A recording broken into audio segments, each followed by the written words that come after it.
Bonsoir et bienvenue sur Critical Play, une petite chaîne pas si petite où des joueurs sont réunis autour d'une table de jeux de rôle pour faire des critiques de toutes sortes. Et ça commence tout de suite après le générique.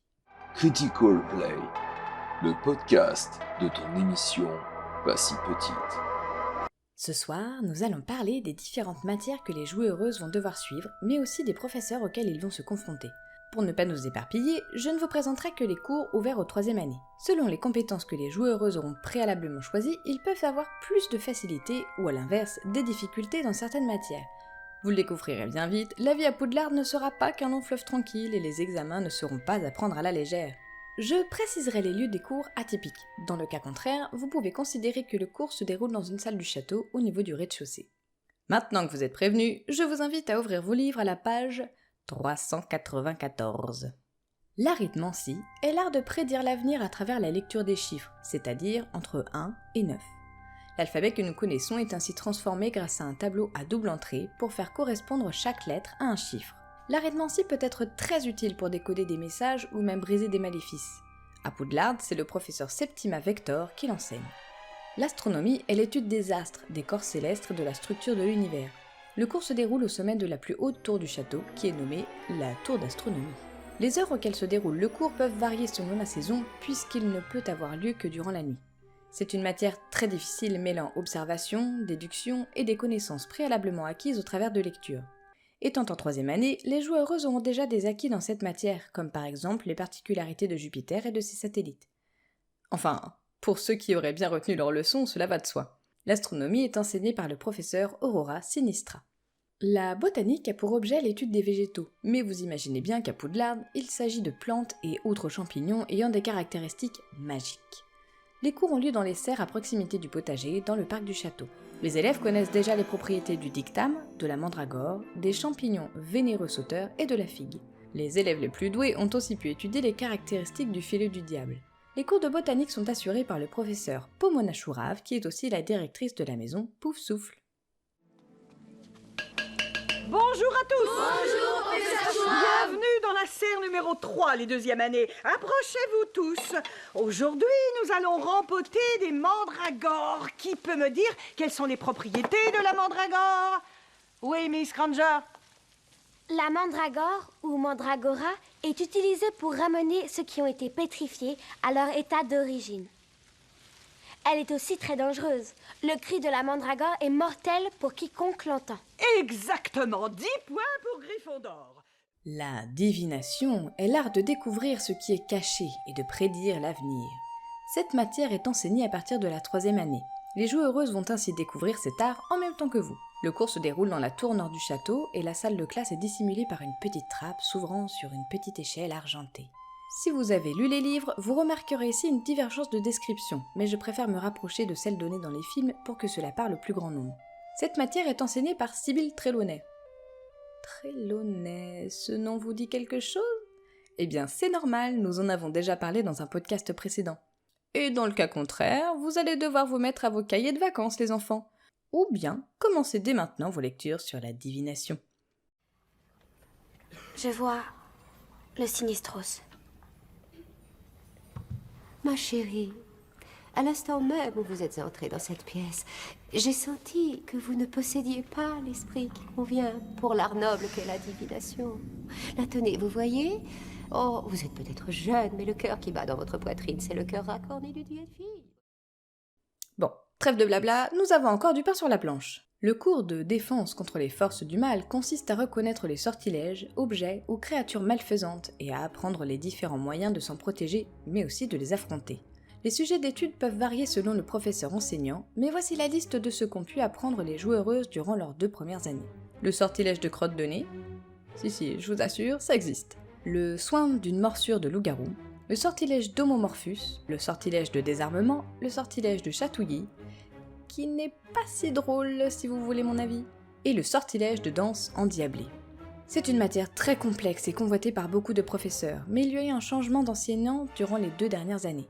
L'année précédente, c'était le professeur Quirinus Quirrell qui l'enseignait, mais il a...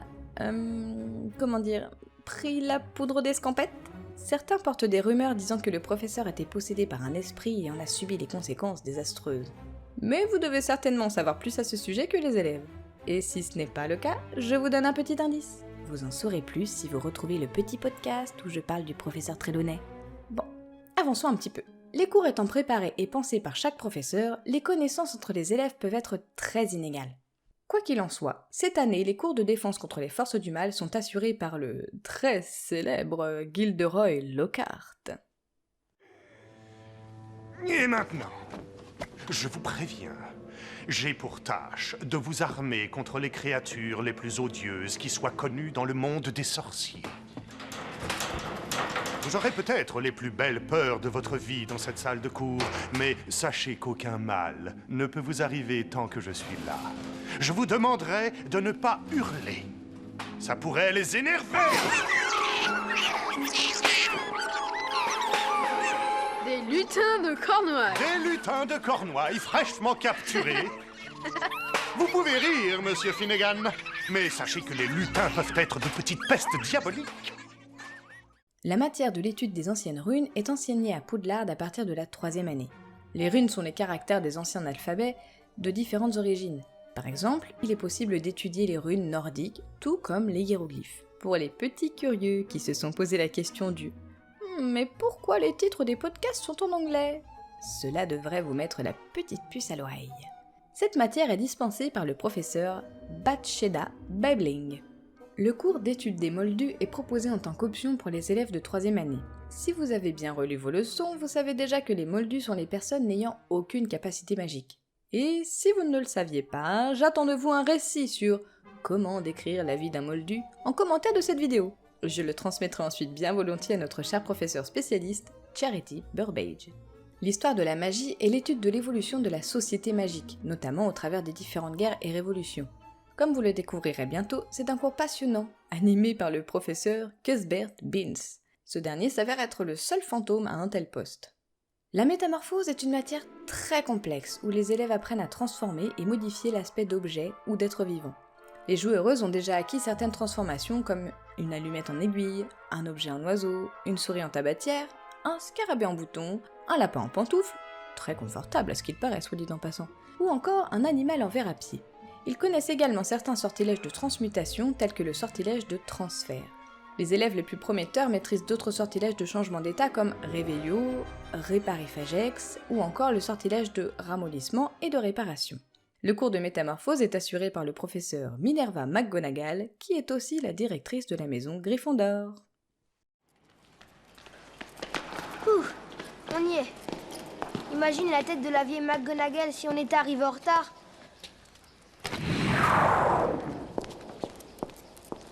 Vous êtes vachement doué. Oh, merci pour ce compliment, monsieur Weasley. Mais il serait peut-être plus utile que je vous métamorphose, vous et monsieur Potter, en montre-à-gousset. Ainsi l'un de vous arriverait peut-être à l'heure. On s'est perdu. Ou alors peut-être en plan de l'école. Vous n'en avez pas besoin pour trouver vos places. Le cours de potions porte sur l'apprentissage de la fabrication de divers breuvages pour propriétés magiques. Pour cela, les élèves doivent bien identifier et connaître les caractéristiques des différents ingrédients comme les plantes ou certaines parties d'animaux. Les cours sont appuyés sur des livres où sont décrits les ingrédients mais aussi la recette des potions. Certaines trop complexes ou même dangereuses sont expliquées seulement en théorie et d'autres plus accessibles sont étudiées en pratique. Les joueuses maîtrisent la concoction de la potion pour soigner les furoncles. Ne riez pas si vite, figurez-vous qu'elle peut être bien utile durant l'adolescence. Ils connaissent aussi la potion d'amnésie et la potion d'enflure. Les plus doués d'entre nos élèves sont capables de préparer la goutte du mort-vivant, le polynectar ou encore la potion à hérisser les cheveux. Bien évidemment, si la potion est mal préparée, elle peut avoir des résultats souvent catastrophiques. Ce cours se déroule dans les cachots de Poudlard et est dispensé par le professeur Severus Rogue, qui n'est autre que le directeur de la maison Serpentard. Il n'y aura ni baguette magique, ni incantation idiote dans ce cours. Aussi, je m'attends à ce que vous ne compreniez rien à la science subtile et à l'art rigoureux de la préparation des potions. Néanmoins, pour ce qui est des quelques privilégiés qui possèdent des prédispositions, je peux leur apprendre à ensorceler l'esprit d'un homme et à lui emprisonner les sens. Je peux leur apprendre à mettre la gloire en bouteille et à distiller la grandeur et même à enfermer la mort dans un flacon. Le cours de soins aux créatures magiques a pour objectif de faire découvrir aux élèves les différentes espèces vivant dans le monde des sorciers, mais aussi et surtout, comme vous l'aurez deviné, comment les soigner. Le cours se déroule généralement dans l'habitat naturel de la créature qui est étudiée. Cependant, les plus dangereux sont attachés ou mis en cage, voire même seulement étudiés au travers de livres. Cette matière est proposée en option aux élèves de 3e année et est enseignée par le professeur Hector Infinopoulos. Le cours de sortilège permet aux élèves d'apprendre et de contrôler des enchantements. Les enchantements sont des formules récitées à voix haute et dont la baguette recentre l'énergie magique afin de diriger l'action escomptée. Mais attention, si le sortilège est mal prononcé ou que le geste de la baguette n'est pas précis, le sort peut avoir un résultat bien différent. Au bout de quelques années de pratique, certains sorciers et sorcières sont même capables de lancer des sortilèges sans réciter la formule et seulement en l'exprimant dans leurs pensées. Les sortilèges peuvent avoir différents objectifs et la liste que les joueuses connaissent varie selon leurs compétences en la matière. Le cours est dispensé par le professeur Filius Flitwick, qui est aussi le directeur de la maison Serre d'Aigle.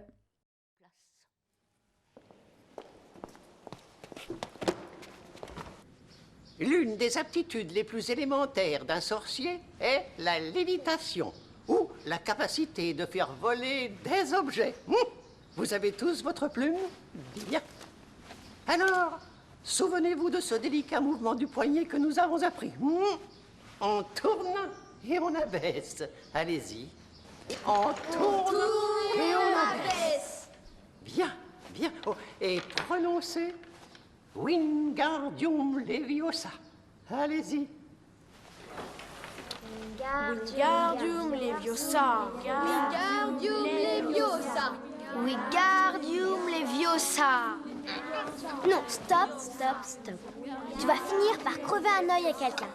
Et puis d'ailleurs, tu ne sais même pas le prononcer. C'est Leviosa. Et pas Leviosa. Fais-le, toi, puisque t'es si intelligente. Vas-y. Wingardium Leviosa.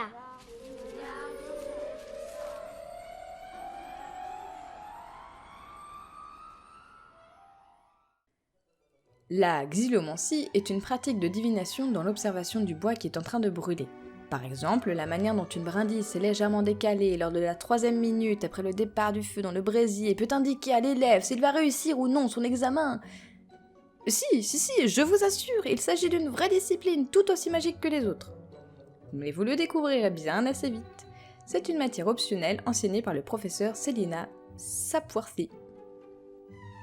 Les examens sont fixés par les professeurs à différents moments de l'année. Ils sont très importants puisque si l'élève échoue à ces examens, il ne pourra pas prétendre à un poste important au sein de la communauté des sorciers, notamment au ministère de la magie. En plus des examens, les professeurs accordent un certain nombre de points aux élèves ayant de bonnes réponses aux questions qui leur sont posées. A contrario, si les élèves enfreignent les règles de Poudlard, les professeurs peuvent leur retirer des points. Gare à vous si vous vous faites pincer à traîner dans les couloirs une fois la nuit tombée. Non seulement les élèves risquent de perdre des points pour leur maison, mais ils peuvent aussi se retrouver en retenue. Rien, vous entendez? Rien n'autorise un élève à se promener la nuit dans l'école. C'est pourquoi, pour vous punir de votre attitude, je vous enlève 50 points. 50 points? Chacun. Et pour être sûr que cela n'arrivera plus, vous serez tous les 4 en retenue. Les matchs de Quidditch permettent aussi aux élèves de gagner des points. Ces points sont ensuite cumulés entre les élèves de chaque maison et sont confrontés à la fin de chaque année scolaire. La maison ayant le plus grand score de points remporte la coupe des 4 maisons. Et voilà, j'espère que vous avez bien tout retenu et que vous avez pris des notes pour votre examen de fin novembre. D'ailleurs, si vous souhaitez une plus ample présentation d'un professeur en particulier, n'hésitez pas à laisser un petit commentaire sous cette vidéo et je me ferai une joie de vous le présenter. Si vous avez aimé ce petit podcast, n'hésitez pas à cliquer sur le pouce bleu, à vous abonner et à mettre la cloche. Pour nous soutenir, vous pouvez aussi faire un petit tour sur notre Tipeee. Et si vous jurez solennellement que vos intentions sont mauvaises, les portes de notre Discord vous seront grandes ouvertes. Allez, à la prochaine! Méfait accompli.